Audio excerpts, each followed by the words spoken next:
तो आज का वीडियो बहुत ही इम्पोर्टेंट होने वाला है, इसलिए वीडियो के अंत तक ज़रूर बने रहिएगा।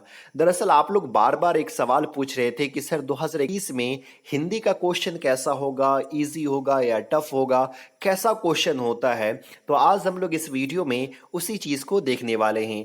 और आज जो हम लोग क्वेश्चन सॉल्व करने वाले हैं ये बिहार बोर्ड के ही द्वारा जारी किया गया हुआ है। तो चलिए हम लोग वीडियो को शुरू करते हैं, लेकिन उससे पहले आपसे एक छोटा सा रिक्वेस्ट है कि अगर आप हमारे चैनल पे पहली बार आए हैं तो प्लीज़ चैनल को सब्सक्राइब कर लीजिए, ताकि आप घर पे ही रह करके बोर्ड एग्जाम की तैयारी अच्छे से कर सके। वीडियो अच्छा लगता हो तो लाइक करना मत भूलिए और इस वीडियो को ज़्यादा से ज़्यादा अपने दोस्तों को शेयर कीजिए, ताकि उनको भी पता चल सके कि हिंदी का क्वेश्चन बोर्ड एग्जाम में कैसा पूछा जाता है।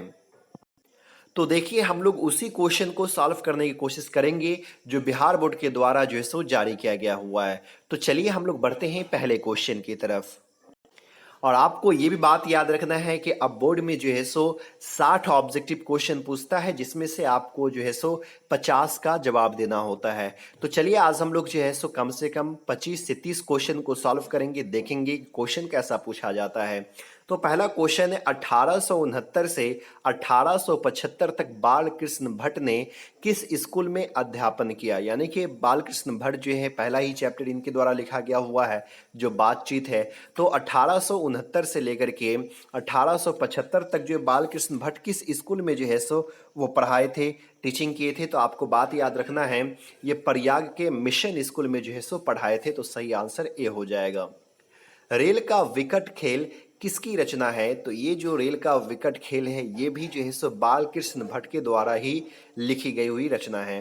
तो देखिए एक बात मैं आपको बता दूं कि आपको इसी क्वेश्चन को अब हम लोग सॉल्व करेंगे तो आपको पता चल जाएगा कि ये जो रचना वाला है ना ये बहुत ज़्यादा जो से क्वेश्चन पूछा जाता है। तो इसीलिए जो भी चैप्टर है और उसमें जो सो रचना यानी कृति जो दिया गया हुआ उसको आप लोग अच्छे से याद कर लीजिए। आप खुद देखेंगे अभी मैं 30 क्वेश्चन सॉल्व करूंगा और उसमें से देखेंगे आप लोग कितना क्वेश्चन जो है सो रचना वाले से पूछा जाता है।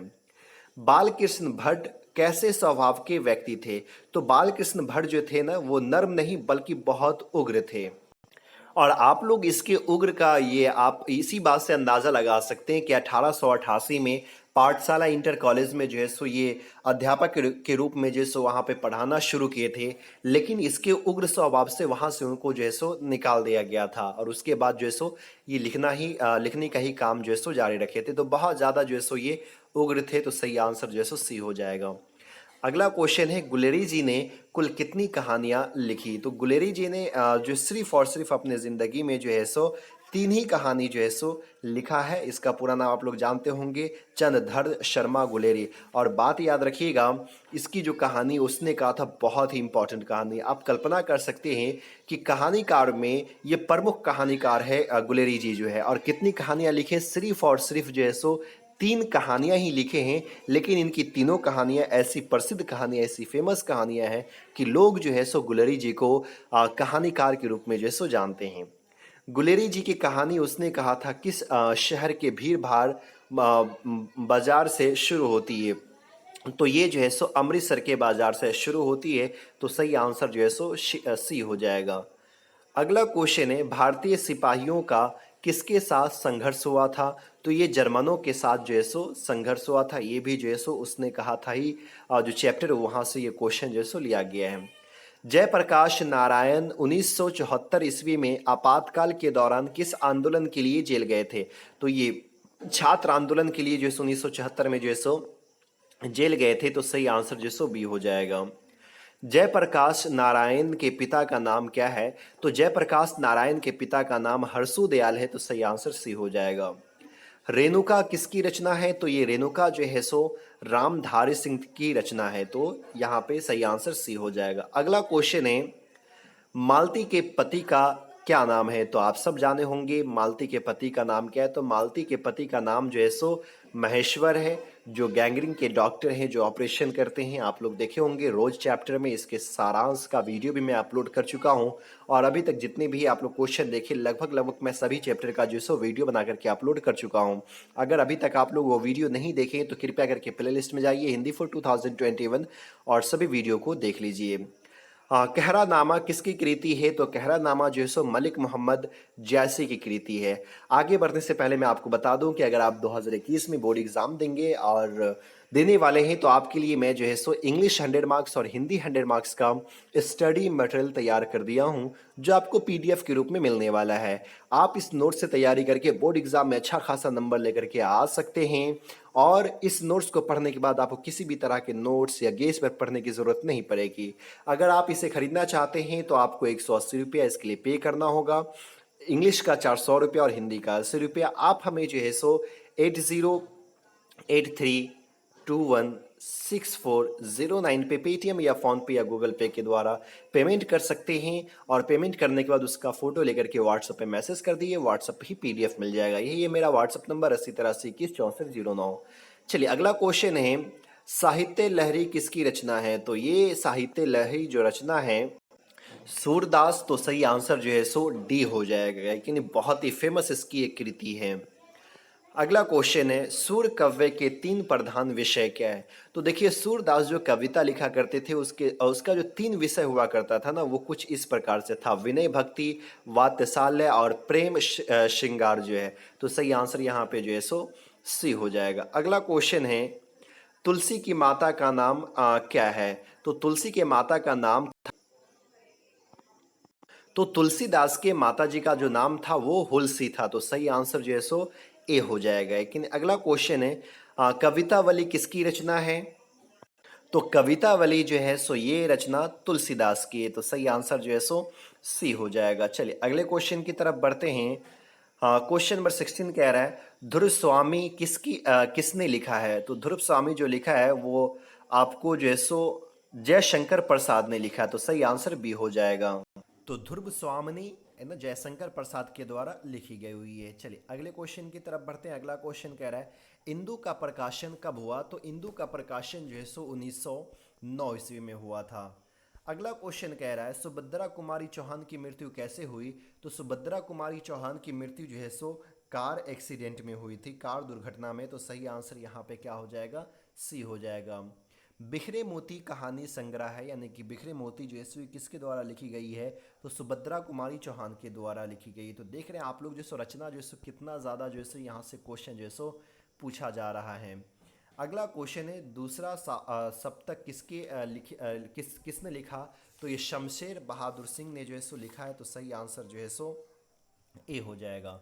चलिए अब उसके बाद जो है सो क्वेश्चन नंबर 21 से जो है वो ग्रामर से है। तो ग्रामर का पहला क्वेश्चन कह रहा है, विद्यालय का संधि विच्छेद है? तो विद्यालय का संधि विच्छेद होता है विद्या प्लस आलय, यानी कि सही आंसर बी हो जाएगा। बहुत ही सिंपल सा संधि विच्छेद है, आप लोग ना जाने कितनी बार जो है सो इस संधि विच्छेद को पढ़ चुके होंगे।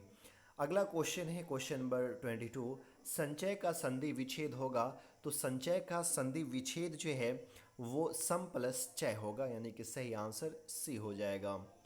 यथोचित का संधि विच्छेद है, यथोचित का संधि विच्छेद। तो चलिए यथोचित का संधि विच्छेद देखते हैं। तो इसका सही आंसर हो जाएगा यथा प्लस उचित, यानी कि सही आंसर जो है सो ए हो जाएगा। अगला क्वेश्चन नंबर 24 देखते हैं। क्वेश्चन नंबर 24 कह रहा है, तथापि का संधि विच्छेद क्या होगा? तो तथापि का संधि विच्छेद तथ प्लस अपि हो जाएगा, है कि नहीं? तो सही आंसर जो है सो सही आंसर यहाँ पे सी हो जाएगा। चलिए अगले क्वेश्चन की तरफ बढ़ते हैं। सॉरी, तथापि का संधि विच्छेद तथा प्लस अपि होगा, यानी कि सही आंसर जो है सो बी हो जाएगा। एक क्वेश्चन जो है सो यहाँ पे छूट चुका है, नीरव का संधि विच्छेद क्या होगा? तो नीरव का संधि विच्छेद जो है सो निह प्लस रव होगा, है कि नहीं? तो नीरव का निह प्लस रव और ये तथापि का तथा प्लस अपि हो जाएगा। चलिए क्वेश्चन नंबर 26 को देखते हैं। क्वेश्चन नंबर 26 कह रहा है, अतिशय में कौन सा उपसर्ग है? तो अतिशय उपसर्ग का मतलब क्या होता है कि किसी वर्ड के आगे न किसी शब्द के आगे अगर पहले कुछ वर्ड जुड़ जाता है तो उसको हम लोग और उसके मतलब को बदल देता हो तो उसको उपसर्ग कहते हैं। बहुत जल्दी जो है सो उपसर्ग पे आप लोग को जो है सो वीडियो मिलने वाला है, क्योंकि उपसर्ग से भी बहुत सारा क्वेश्चन रहता है। तो अतिशय में जो उपसर्ग है वो अति है। तो सही आंसर जो है सो सी हो जाएगा। स्वागत में उपसर्ग क्या है? तो स्वागत में उपसर्ग जो है सो सु है। अगला क्वेश्चन है, प्रभुत्ता में कौन सा प्रत्यय है? तो प्रत्यय क्या होता है कि किसी वर्ड के अंत में जैसे कोई वर्ण लग जाता है और उसके मतलब को बदल देता है, तो उसको हम लोग क्या कहते हैं? प्रत्यय कहते हैं। तो यहाँ पे जो है सो प्रत्यय जो हो जाएगा ता हो जाएगा, है कि नहीं? हालांकि कहीं कहीं पे जो है ना सो इसका क्या दिया हुआ रहता है? तल दिया हुआ रहता है, क्योंकि जो भी किसी भी वर्ड के अंत में अगर ता लगा हुआ है तो उसका प्रत्यय जो बनता है वो तल बनता है कि नहीं? और यहाँ पे ता हो जाएगा, और ये जो ता वाला रहता है हमेशा ये स्त्रीलिंग वर्ड ही होगा। चलिए अगला क्वेश्चन है, गायक में प्रत्यय कौन सा है? तो गायक में जो प्रत्यय है वो यहाँ पे क्या हो जाएगा? अक हो जाएगा, है कि नहीं? ये बातें याद रखनी है, गायक में जैसो अक होगा। चलिए अगला क्वेश्चन, क्वेश्चन नंबर 30 देख लेते हैं। बाँचने खिलाना मुहावरे का अर्थ क्या है? तो इसका मतलब होता है अत्यंत प्रसन्न, यानी कि बहुत ज़्यादा खुशी।